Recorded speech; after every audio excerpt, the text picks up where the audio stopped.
Welcome back to the video. As I said in my Rowing Like a Pro video, the drag factor is the most important thing on this rowing machine. Do not put it at a 10, do not put it at a 1. You have to put it according to what is optimal for you. So in this video, I will show you step by step, literally, on how to set the correct settings. So the next time you hop on the machine, this should be butter. So moving straight into it, what you want to do is go to menu and then go to more options, and then right here is where you will see the drag factor. Click the drag factor, which is the very button at the top, and now this is where the magic happens. This is when you play with the flywheel. So according to Concept 2 website, if you are a heavyweight male and you weigh over 75 kilograms or 163, 165 pounds, then you should be rowing between a 125 and a 140, which is me.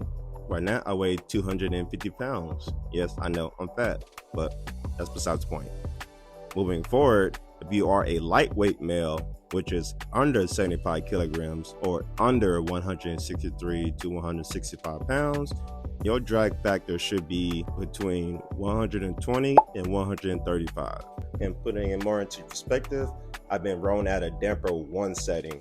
So as you can see, this is way too low for either males or females. This does nothing. And on the flip side, I'm gonna put it at a level 10 damper setting to show you that it's too high for male and females to be rowing. So do not go out of 10. Do not put your damper setting out of 10. Do not put your damper setting out of 1. And for my ladies, you're considered heavyweight.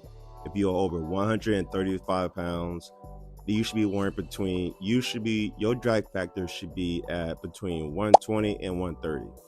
And obviously you are considered lightweight. If you are under 135 pounds, you should be rowing at between a 115 and a 125.